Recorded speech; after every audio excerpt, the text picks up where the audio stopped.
المرسلين وعلى آله وصحبه أجمعين. اللهم اجعل جمعنا هذا جمعا مرحوما تفرقنا من بعد تفرقا معصوما. اللهم لا سهل إلا ما جعلته سهلا وأنت جعله حزنا سهلا إذا شئت به سهلا. اللهم نور قلوبنا كما نورت السماوات والأرض. اللهم اجعل في قلوبنا نورا، في سمعنا نورا، في بصرنا نورا، في لساننا نورا. اللهم ارزقنا علما نافعا. اللهم ارزقنا فهما النبي والمرسلين. Sallallahu ala sayyidina Muhammadin wa ala alihi wa sahbihi wa barik wa sallam. Alhamdulillah rabbil alamin. Assalamualaikum warahmatullahi taala wabarakatuh. Alhamdulillah, kita sambung lagi perbincangan kita mengenai terjemahan terjemahan kita Idahul Maqsud pada membicarakan wahdatul wujud pada muka surat 11 1 2 3 4 5 6 7 baris daripada bawah. Betul. Ujung Qala musannifu rahimallahu ta'ala wa nafa'ana bihi wa bi'ulumihi fid darain amin ya rabbal alamin. Lalu berkatalah Tuan Pengarang ini kitab Syekh Abdul Ghani An-Nablusi yang telah diterjemahkan oleh almarhum Tuan Guru Haji Umar Zudi. Dan keadaan tujuan dengan wujud itu ialah barang yang dengan dialah, dengan wujud itu tiap-tiap benda yang maujud itu ada. Ulang sekali lagi. Jadi yang dimaksudkan dengan wujud, kita dah bincangkan sebelum ini, wujud perbahasan wujud antara Asy'ariyah dan juga ahli muhaqqiqin, berlakunya khilaf, berlakunya silap faham di mana. Kerana bila sebut saja dalam ilmu kalam mengisbatkan dua kewujudan, wujudnya khaliq, wujudnya qadim, wujudnya hadis. Tapi bicarakan perbincangan kita tentang wujud bukan kita membicarakan tentang wujud itu, bukan wujud yang dibagi kepada dua, tidak. Dan kata pengarang sini, keadaan tujuan dengan wujud itu. Apa maksud wujud yang dibahaskan di sini? Ialah barang yang sesuatu dengan dialah dengan barang tersebut, dengan sesuatu tersebut, tiap-tiap benda yang mawujud itu, segala mawujudat, segala asya, segala alam, ada pada yang qadim dan yang hadis. Jadi yang dimaksudkan dengan wujud tersebut, maka adanya wujud qadim, adanya wujud hadis pada wujud yang satu. Itu secara umum. Tolak.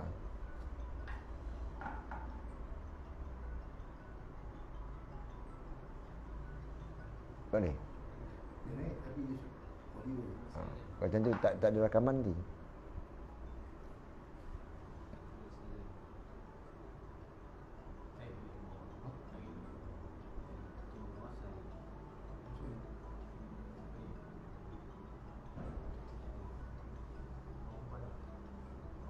Apa?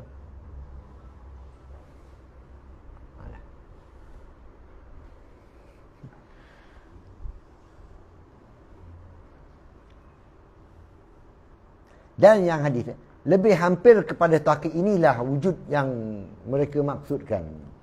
Baiklah, apa benda dia kata di sini? Saya selalu bincangkan sebelum ini mengenai apa dia? Mengenai wujud itu ialah saya. Tengok. Tak boleh dia dah oh.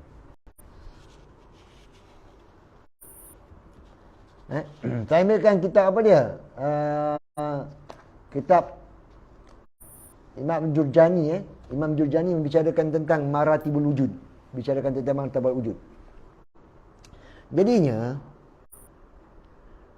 dia kata bila membicarakan tentang martabat kewujudan, mereka memberikan permisalan dengan perkara-perkara yang bangsa cahaya, bangsa nuraniyah. Lalu golongan sufi ini, golongan wahdatul wujud ini mengatakan perkara-perkara yang bangsa nuraniyah ini, pada pencahayaannya, pada kecahayaannya ada 3 martabat. Jadi ada 3 kategori pencahayaan. Pertamanya, martabat pertama, iaitulah cahaya sesuatu yang diambil daripada sesuatu yang lain. Seperti apa dia? Seperti ni, wajah bumi, artinya bentuk bumi ataupun dataran bumi ini.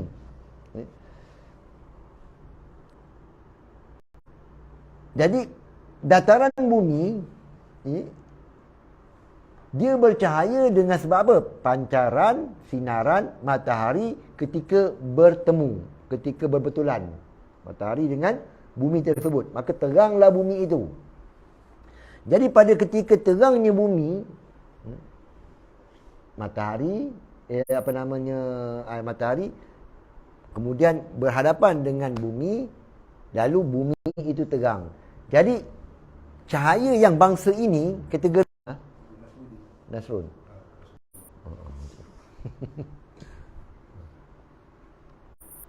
Jadi pertamanya apa dia? Pertama sekali wajah bentuk bumi ataupun dataran bumi. Yang keduanya cahaya yang ada pada muka bumi tersebut. Dan yang ketiganya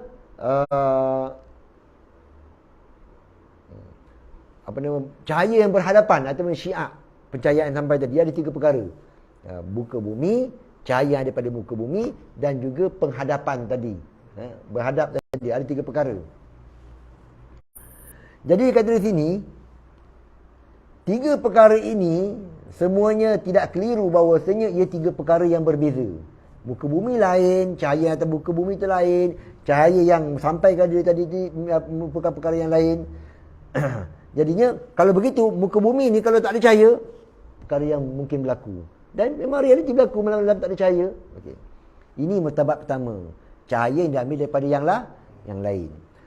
Martabat yang kedua, kategori yang kedua, iaitulah cahaya yang melazimkan bagi dirinya. Cahaya yang lazim dengan kerana dirinya. Seperti apa dia? Seperti matahari. Ala taqdiri an yakuna zatuha muqtajatan wa mustalzimatun lin-nuri. Seperti apa dia? Seperti matahari, maka pada ketika ini, yang mana matahari ini mesti melazimkan bercahaya. Jadi matahari lain, cahaya dia lain. Jadi antara matahari dengan cahaya itu ialah berlazim-laziman. Ini cahaya kategori yang kedua. Jadi kategori ini ada 2 perkara lah. Pertamanya jiran matahari, yang keduanya cahayanya. Jadi antara cahaya dan juga matahari ini perkara yang apa dia? Berbeza. Tapi dalam masa yang sama dia tidak dapat berpisah. Baiklah.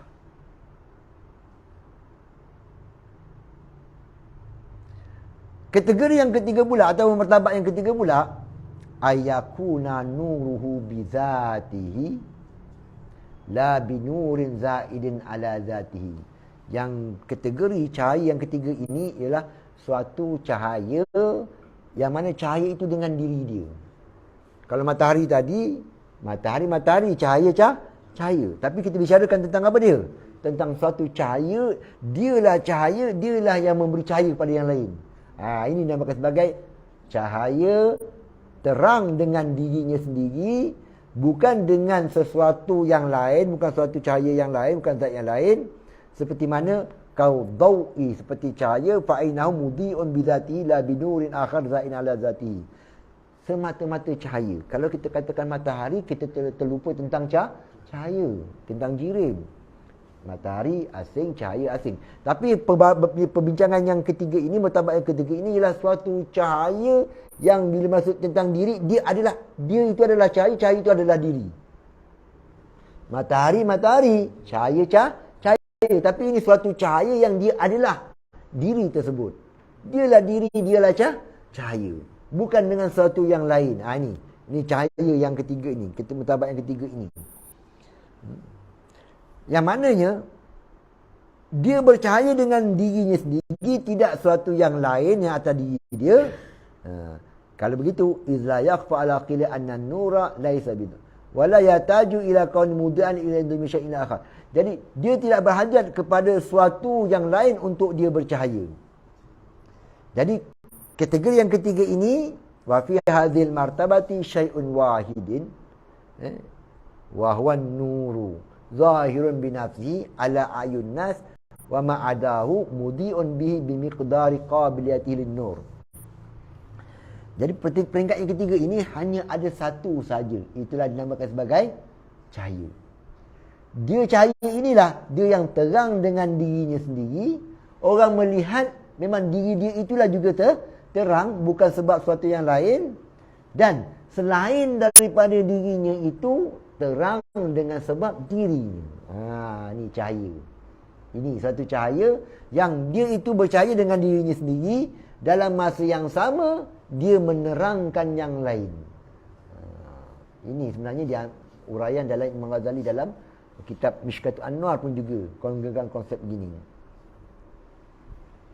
Lalu kata apa? Yang mana selain daripada diri cahaya itu sekadar menerima akan cahaya. Mereka itu sekadar menerima akan cahaya. Wa idza tusawwirat hadhil muqaddimata wa idza tasawwarta hadhil muqaddimata fil umuril mahsusa. Apabila kau dah fahamkan tentang apa itu cahaya berbentuk hissi, kau dah faham apa cahaya yang berbentuk material, itu tahu cahaya-cahaya lah. Bukan ini yang kamu maksudkan.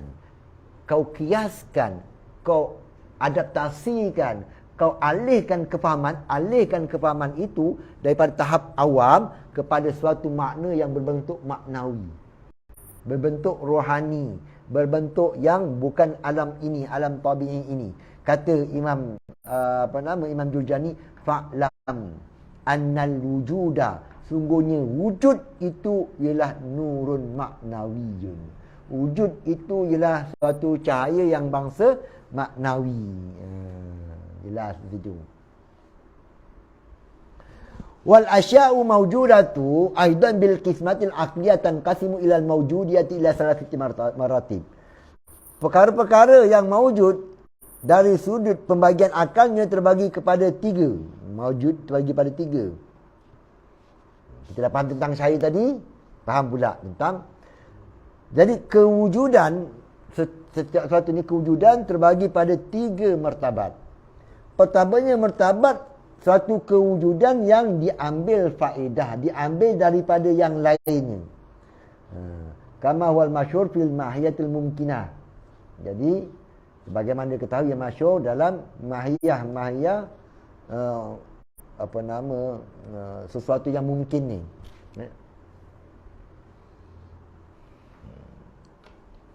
Jadi makhluk-makhluk semua ni. Jadi di situ mahiyatul mumkinah ini ada 3 perkara di situ. Pertamanya zatul mahiyal mumkinah, yang keduanya wujudnya yang diambil daripada yang lain, dan yang ketiganya suatu yang lain yang memberi faedah, yang melimpahi atasnya. Jadi ada 3 perkara. Mahiyatul mumkinah, mahiyat artinya hakikat kita, hakikat makhluk tersebut. Yang keduanya kewujudan dia pula, kewujudan yang diambil daripada yang lain, artinya yang terjadi dengan suatu yang lain. Yang ketiga pula, siapa dan daripada mana datangnya limpahan tersebut. Jadi dalam kategori yang 3 ini, kategori yang pertama ini dia ada tiga pembagian kan. Jadi tiada syak lagi bahawasanya terpisahnya, terlerainya kewujudan pada contoh kewujudan ini apabila kita lihat kepada dirinya ialah perkara yang harus bahkan berlaku. Jadi wujud kita lain, wujud mahya lain, wujud Tuhan lah lain. Martabat yang kedua pula, kewujudan suatu yang mana zatnya melazimkan bagi kewujudannya atas cara mustahil berlakunya perpisahan kewujudan tersebut. Ini dinamakan sebagai wa hadza halu wajibul wujud ala mazhar jumhur mutakallimin. Ini dinamakan sebagai apa dia? Wajibul wujud. Jadi dalam ilmu kalam kita namakan sebagai Allah Taala itu ialah wajibul wujud. Zat Tuhan ialah wujud tu, wujud Tuhan. Wujud Tuhan itu adalah ainul mawjud. Ainuhu, diri Tuhan. Jadi pada ketika itu al-awwalu zatul wajib, yang kedua pula dirinya yang diambil faedah daripada zatnya. Jadi Kalau kita katakan di sini sebagai amr i'tibari semua, maka pada ketika itulah zat kemudian wujud. Tinggal yang tu. Yang ketiga, ayakuna zatu mawjudan biwujudin huwa ainu zatuhu la biwujudin mughayirin li zatihi ka hakikatil wujud. Ini perbincangan kita. Iaitulah zat yang mawjud dengan kewujudan yang mana diri zat ni itu adalah wujud. Tidak dengan kewujudan mughayirin li zatihi. Ini ka hakikatil wujud.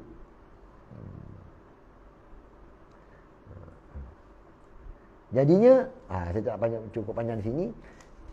Maksudnya di sini iaitulah wujud yang mana dengan wujud itu adalah diri hakikat segala-galanya. Ni. Sebagaimana kita faham tentang cahaya tadi. Yang lain tadi terang, nyata, yang mana nyata itu adalah terpalit daripada yang memberi cahaya tadi, yang menerangkan tadi. Itu saya katakan dahulu, yang dimasukkan dengan nur itu ialah nyata. Jadi nyata itu satu.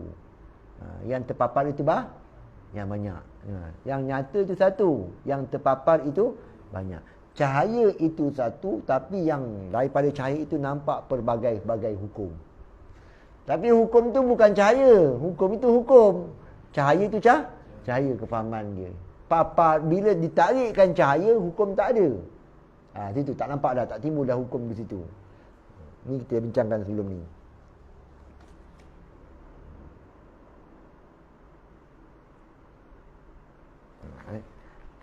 Dia boleh panjang lagi cerita ni. Terus. Jadi kita faham di sini macam mana?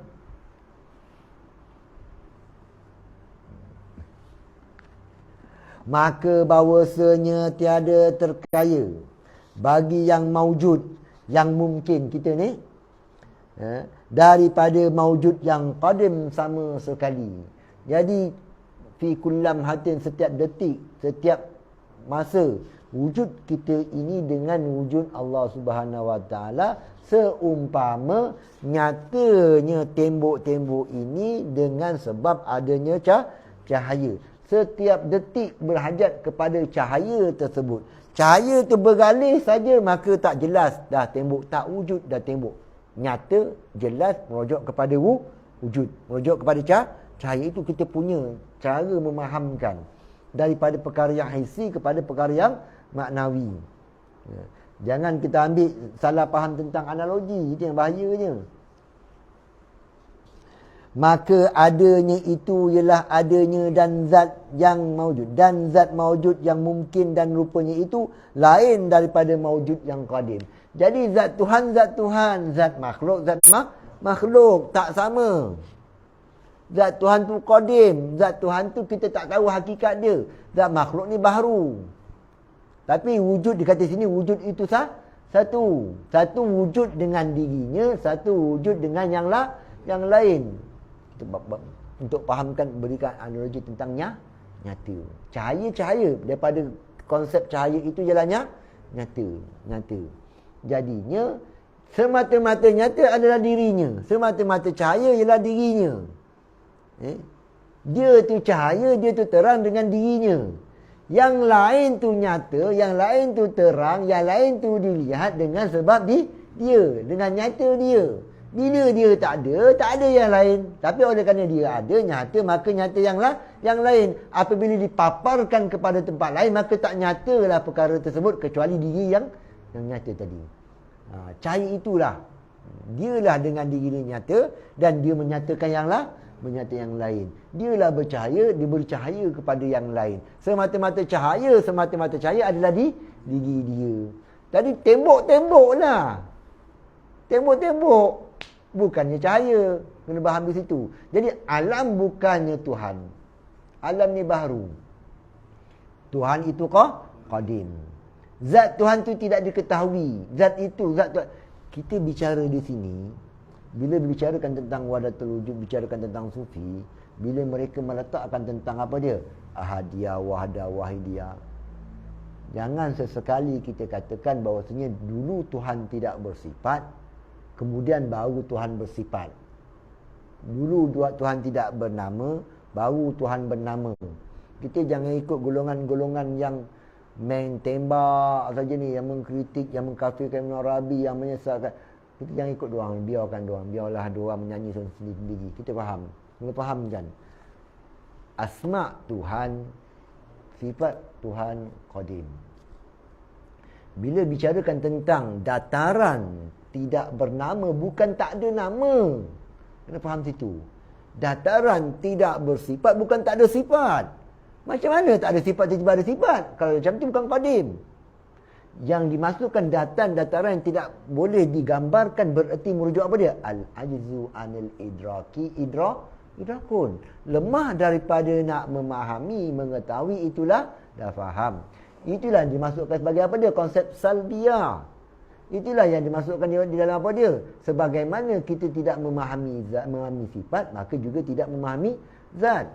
Kenal zat tak boleh, kenal sifat. Dah tu tak nak kenal sifat pula tak boleh kenal secara hakiki. Nak menunjukkan macam mana tentang zat, semata-mata zat mutlak. Apa maksud mutlak di situ? Iaitu merujuk kepada kunhiyah dia, hakikatnya tak diketahui oleh makhluk. Itu yang dimaksud dengan mutlak. Kalau kita cuba kaitkan, bererti kita dah menghadkan, kita dah meletakkan dia punya apa dia? Jamik manik dia. Kita dah letakkan ciri dia. Letakkan di situ. Bila kita dah letakkan di situ, maknanya kita dah letakkan had bagi Tuhan. Itu yang dikategorikan sebagai mutlak. Mutlak artinya terlepas daripada kait. Bukan bererti tidak bersifat. Bukan bererti Tuhan tu tak ada. Bukan itu bererti Tuhan tu tidak ada zat khariji dia. Bukan bererti Tuhan itu baru ada sifat. Tak. Sejak qadim lagi Tuhan bersifat. Sejak azali lagi Tuhan itu berasma. Bahkan logik akal mereka yang mengkritik Ibn Arabi pun, kalau dia faham betul-betul, A'yan Sabita tu bila? A'yan Sabita. A'yan Sabita tu azali, qadim. Kalau A'yan Sabita pun qadim, secara automatik lah sifat asma' qadim. Jadi kita macam yang gegelung. Ini analogi ni, gegelung antara ahadiyah, wahdah, wahidiyah. Dia bagaikan gegelung. Artinya macam mana? Dia tidak ada terdahulu, tidak ada terkemudian. Cuma bila ada susunan itu ialah tajalli Tuhan tanazul. Tanazul ni bukan Tuhan berevolusi, kena faham. Tanazul ni bukan Tuhan berevolusi. Yang cerita kartun budak-budak yang kritik Ibn Arabi ni, kartun lah cerita doang, biarkan doang. Dia tanazul artinya Tuhan mendekatkan diri, Tuhan memaparkan, Tuhan memperkenalkan diri dia. Itu maksud tanazul. Sekadar akal manusia. Ada yang mengkritik. Lemahlah Tuhan macam tu, nak kena macam ni, macam ni. Bukan Tuhan. Yang kita belajar Asy'ariyah macam tu juga. Lemah ke Tuhan kalau tidak ada asma', tak ada sifat, tak kenal ke kita dengan Tuhan? Lemah ke? Tak. Sebagaimana kita katakan zat Tuhan itu hakikatnya tidak diketahui, artinya macam mana? Kalau kita tahu hakikat Tuhan, kita tahu akan apa nama zat Tuhan, maka ini perkara yang mustahil. Adakah kudrah Tuhan berkaitan, bertakluk dengan perkara mustahil? Nah, itulah sebenarnya kembali kat situ.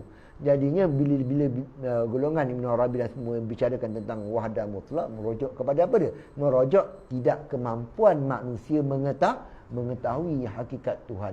Bukan menafikan sifat Tuhan bersifat. Tidak. Ini kalau diorang nak, ada mereka yang cuba mengkritik, membuat fitnah, itu dia tanggung sendiri di akhirat kelak nanti. Itu kerja dia. Sedangkan tertulis cukup banyak lagi dalam karya-karya membicarakan tentang sebagaimana zat qadim, sifat juga qadim, asma' juga qadim. Mereka juga mengisbatkan perkara-perkara tersebut sejak azali lagi. Kena faham di situ. Jangan silap faham.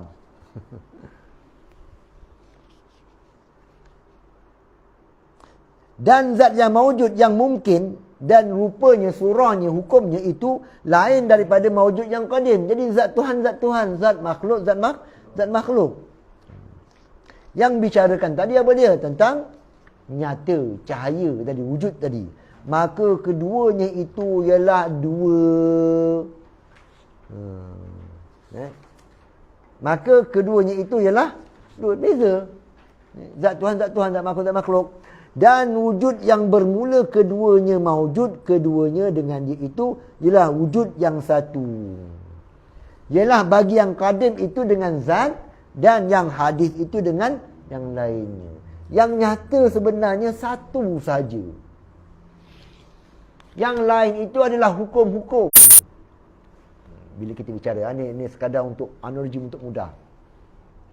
Bila kita bicarakan tentang wujud itu, yang kita katakan sebagai analogikan sebagai nyata, yang kita analogikan sebagai cahaya yang satu. Daripada cahaya yang satu pada kedataran semuanya tak boleh nak faham. Tak boleh faham artinya tak boleh ketahui hakikat. Lalu terpaparnya kepada konsep wahdah dan juga wahidiyah. Maka di situ adanya asma, sifat, maka di situ ada ayan sabitah dan sebagainya. Ini adakah berbilang-bilang? Tak. Zat satu. Tapi macam mana bila kita buka tadi? Amrun iktibari. Apa maksud iktibar? Untuk faham, sekadar faham. Jelas itu Semuanya adalah satu. Wahidiyah itu dari sudut asma dan sifat dan sebagainya. Tapi zat itu satu. Esa. Baik. Lalu daripada situ, daripada yang satu ini, yang satu kita katakan tadi sebagai wujud, sebagai nyata. Sebagai nyata. Daripada yang nyata, semua ini nyata dengan satu. Yang mana kalau kita kata bicara tentang wahidiyah, bicara tentang ayat sabitah, semuanya tentang apa dia? Satu. Nyataan satu tadi. Sampailah peringkat ke penciptaan manusia, penciptaan alam, penciptaan tentang wujud khariji. Dinamakan sebagai wujud khariji. Kita ada wujud dinamakan sebagai wujud fi ilmillahi ta'ala. Kena faham itu. Bila sebut saja mahiyah manusia, makhluk, yang sabita, dia tidak sama sekali, tak akan sampai bila-bila mencium, menghidu bau kewujudan. Wujud mana-mana? Wujud khariji. Dia tetap wujud dalam ilmu Allah Ta'ala. Wujud di situ bukannya wujud dia. Bukan. Kalau dia hanya, kalau ibarat dalam perbincangan ilmu kalam, dinamakan sebagai amrun iktibari atau hal. Selesai situ. Sampai bila-bila dia tak akan bertukar menjadi wujud khariji. Tidak. Allah menciptakan alam, artinya Tuhan menjadikan jisim. Jisim kita ini baru. Jisim makhluk bukan Tuhan. Tuhan. Jisim ini baru lagi sebab Tuhan itu tidak Tuhan itu tak sama dengan makhluk semua. Jisim ini baru. Ini pertama kewujudan kita dalam ilmu Allah Ta'ala dinamakan sebagai ayan sabitah.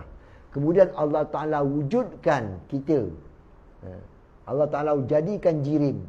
Dia jirim kita, zat kita. Jadi zat kita ni baru. Tapi kalau perbincangan dalam golongan sufi, kita ini yang dimasukkan dengan wujud khariji ini memang diri kita, dia bukan Tuhan. Bila dimasukkan dengan jirim-jirim. Tapi dengan maksud nyata, dengan maksud jelas, dengan maksud apa dia? Punca tadi tu tetap satu. Wujud makhluk, wujud segala makhluk dengan wujud Tuhan adalah satu. Dia dengan nyata diri sendiri, yang lain itu nyata dengan dia. Dengan maksud yang lain macam mana? Semuanya adalah pancarannya. Itu dimaksud dengan pancaran. Bukannya berevolusi begitu, tidak. Itulah tempat asasnya. Wujud itu semuanya memaparkan yang satu. Yang wujud kita ni baru lagi ada. Bahkan kita ini sentiasa mati dah, hilang dah. Habis tubuh badan kita dah. Jadikan barulah yang baru. Sedangkan yang nyata itu tetap satu. Hukumnya berbeza-beza sekadar mana dia menerima pancaran tadi, menerima kenyataan tadi.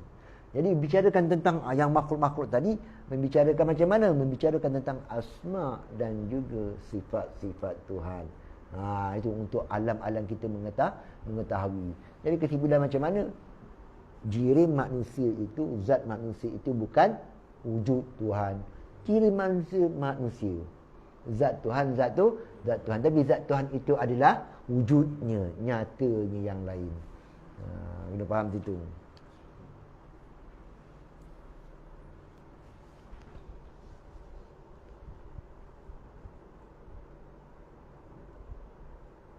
Maka yang qadim itu ada dengan wujud yang ialah diri zatnya.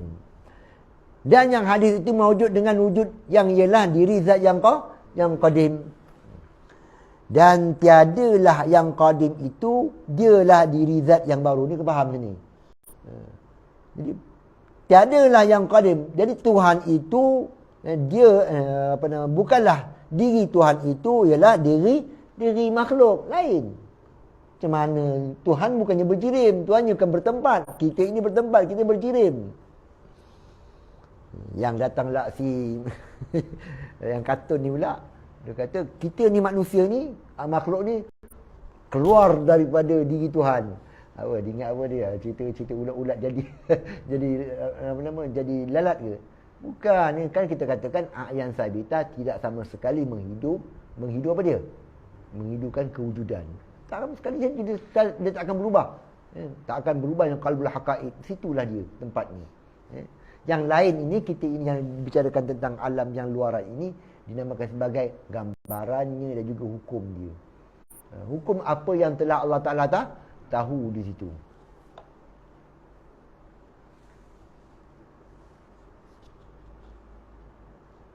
Bahkan tiap-tiap satu daripada keduanya itu berlainan bagi yang lainnya pada zatnya dan juga sifatnya. Zat Tuhan lah, zat makhluk. Sifat Tuhan itu qadim, sifat kita ini baru beza. Dan jikalau berhimpun keduanya pada zuhur itu dengan wujud yang satu, nampak? Berhimpun pada jelas, pada nyata dengan wujud yang satu. Dan sabit ain dengan dia, maka bahawa wujud yang satu itu bagi yang qadim dengan zatnya, dan bagi yang hadir itu dengan yang qadim tiada dengan zatnya. Ini dikatakan sebagai bila cahaya meledak, nyata yang lain cahaya itu tetap cahaya. Cahaya tetap cahaya, tapi yang lain menerima cahaya. Cahaya. Yang lain tu yang lain, dia bukan cahaya, dia nyata dengan sebab adanya yang lain nyata. Jadi nyata dia dengan kenyataan dengan kenyataan yang cahaya. Dia tidak apa-apa. Dia semata-mata diri dia adalah gelap. Tapi dia jelas, dia nyata dengan nyata yang sendiri tadi. Itu kena fahamkan di sini. Lampu-lampu lah, kapek-kapek lah. Kapek-kapek lah. Tapi kita bayangkan tadi, kita fahamkan kalau lampu ni dia jirim. Kita bayangkan lampu itu sendiri adalah cahaya. Kita fahamkan di situ.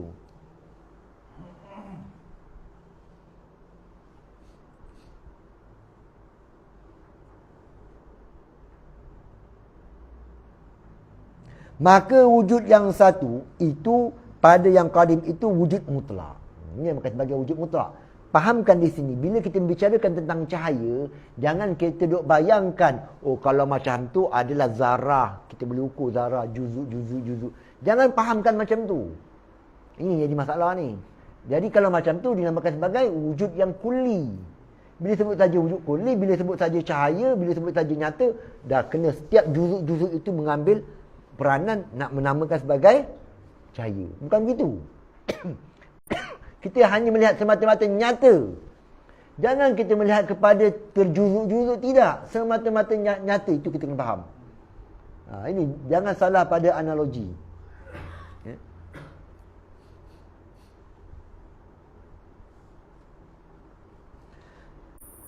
Jadi yang pada yang qadim itu wujud mutlak. Wujud mutlak macam mana? Bukan gabungan semua nyata-nyata ini, tidak. Atas wujud mutlak, di atas wajah yang tiada lebih besar daripadanya. Jadi suatu kenyataan, satu cahaya yang mutlak bahkan daripada itlak, yang kita tidak tahu hakikat sebenarnya nyata itu macam mana dah. Last. Dah kita tak boleh nak berikan dia punya kait-kait dia dah. Yang penting nyata kita alam ini dengan kenyataannya. Bukannya nyata pada alam ini sebagai juzuk nyata Tuhan. Bukan. Dan pada yang baharu itu jelah wujud yang muqayyad. Wujud muqayyad dengan macam mana? Kita fahamkan akan kewujudan, kita fahamkan akan kenyataan yang ditajallikan oleh Allah Ta'ala pada makhluk-makhluknya di atas wajah yang layak dengan baharu yang lebih rendah daripada wajah yang pertama, sebagai rendah yang jadi ia pada jihad yang baru tiada daripada jihad yang qadim. Jadi bila lihat kepada nyatanya alam pelbagai bentuk, pelbagai warna, pelbagai nyata. Dan nyata tadi jelas pada alam ini, pada makhluk-makhluk, pada papa tadi berbeza antara satu dengan yang lain. Jadinya di situ dikaitkan dengan kenyataan berdasarkan hukum-hukum tertentu.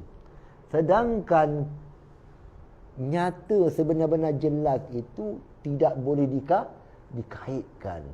Yang macam mana? Diserahkan kepada Tuhan. Yang kita faham sekadar nyata diri kita.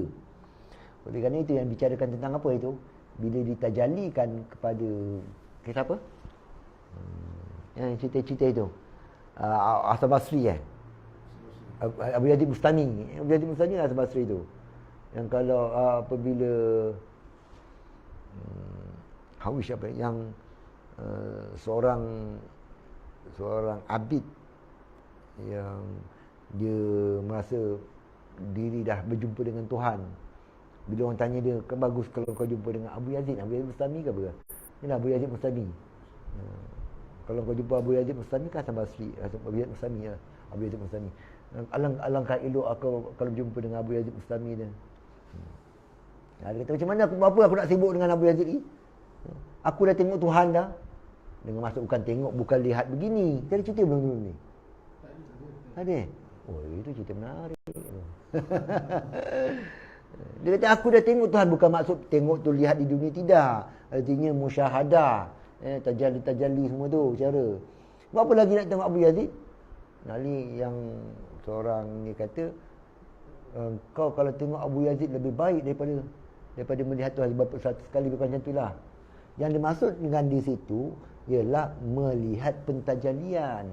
Sebagaimana kau lihat tu merujuk kepada musyahadah, merujuk kepada tajalli, begitulah juga melihat kepada Abu Yazid tadi. Lalu Abu Yazid bila dah dia biasanya dia desak, pergi juga. Tunggu Abu Yazid. Bila nampak Abu Yazid terus dia pengsan. Pengsan ke mati bukan macam tu. Tak ingat cerita dia, tengok balik. Jadi Abu Yazid mengatakan dia tengok selama ini dia melihat Tuhan, artinya musyahadah Tuhan, tajalli Tuhan pada alam yang lain, pada makhluk-makhluk yang lain, sekadar kemampuan dia. Jadi Tuhan mentajalli sekadar kemampuan dia. Tapi bila dia melihat Abu Yazid tadi, sekadar kemampuan Abu Yazid, maknanya over limit, over. Jadi dia lihat pada yang lain sekadar kemampuan dia, kau kemampuan dia. Tapi bila lihat kepada Abu Yazid tadi, sekadar kemampuan Abu Yazid. Bila bagi tu, voltan tinggi dah pun, terus jatuh. Jatuh di situ. Ni antara contoh tadi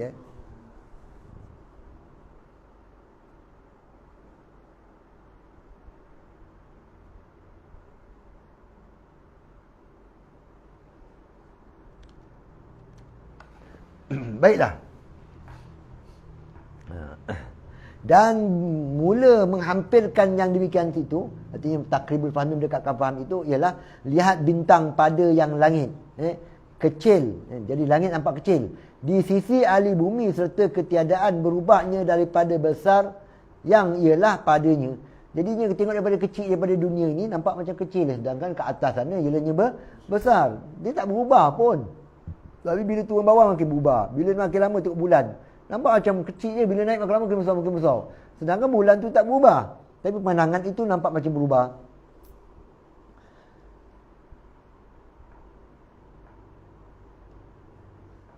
Maka besar itu apabila nyata ia dengan lawannya.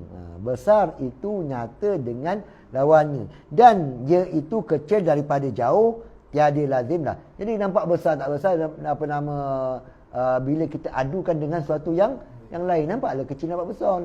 Ambil duit shilling, nampak besar, duit shilling tu besar lagi daripada bintang tersebut.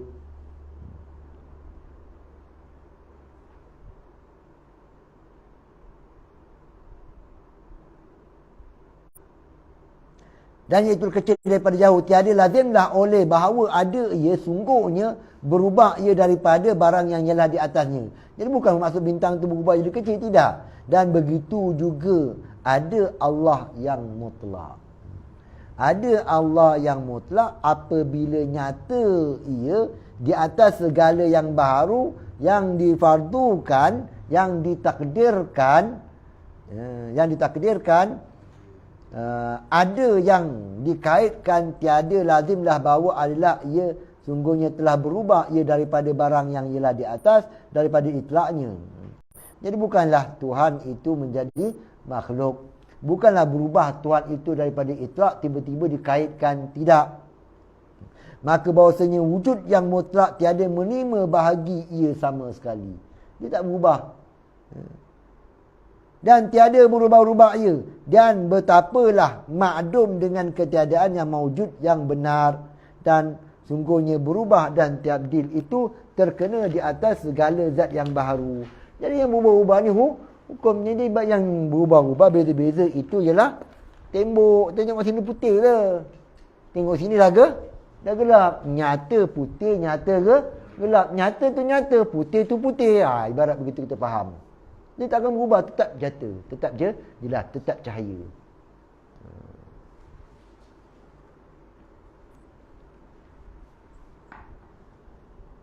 Maka Allah Ta'ala itu mengubahkan dengannya. Jadi makhluk tu berubah tu makhluk Allah Ta'ala yang ubahnya jadikan betapa kehendaknya kehendak Tuhan dan memindahkan dia daripada Adam. Jadi alam ini daripada tiada yang asal itu kepada wujudnya yang baharu.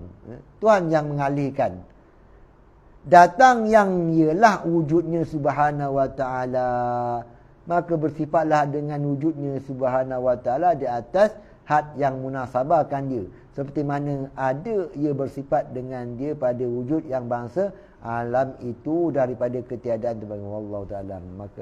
Maka Allah Ta'ala itu mengubahkan dia betapa kehendaknya. InsyaAllah kita mula lagi pada masa yang akan datang. Bismillahirrahmanirrahim. Wassalatu wassalamu ala asyrafil anbiya'i wal mursalin wa ala alihi washabihi ajmain. Allahumma ja'al jamana hadza jaman marhuma wa tafarruqan min tafarruqan ma'suma. Sallallahu alaihi wa sallam Muhammadin wa ala alihi washabihi wa sallam. Alhamdulillahirabbil alamin.